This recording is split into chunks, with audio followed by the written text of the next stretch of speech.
मैं गिरुआ आश्रम से गिरी बाबा।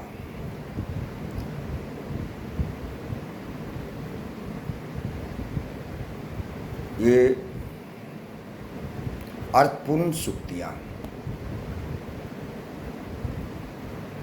आपके विचारार्थ। ज्ञान को ज्ञान ही रहने दो,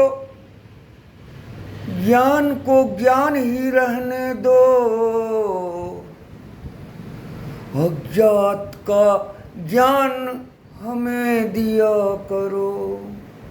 ज्ञान को ज्ञान ही रहने दो, अज्ञात का ज्ञान हमें दिया करो। दूर नीरवता की गूंज, दूर नीरवता की गूंज,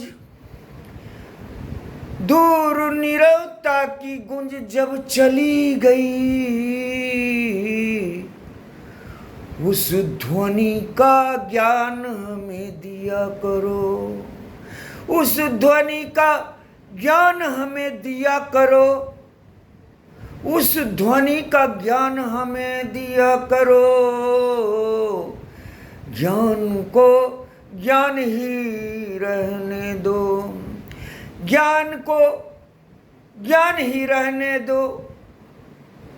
वो जो भाव का प्रवाह है प्रेम में, वो जो भाव का प्रवाह है प्रेम में, उस अज्ञात भाव का, उस अज्ञात भाव का ज्ञान हमें दिया करो। उस अज्ञात भाव का ज्ञान हमें दिया करो।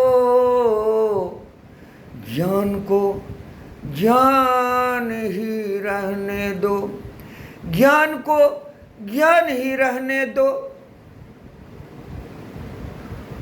ज्ञान को ज्ञान ही रहने दो। दूर नीरवता की गूंज, दूर नीरवता की गूंज जब चली गई, उस ध्वनि का ज्ञान हमें दिया करो। उस ध्वनि का ज्ञान हमें दिया करो। वो जो भाव का प्रवाह है प्रेम में, वो जो भाव का प्रवाह है प्रेम में, उस अज्ञात भाव का ज्ञान हमें दिया करो। ज्ञान को ज्ञान ही रहने दो, ज्ञान को ज्ञान ही रहने दो, ज्ञान को ज्ञान ही रहने दो, ज्ञान को ज्ञान ही रहने दो। अज्ञात का ज्ञान हमें दिया करो। जय मां भवानी, जय हो।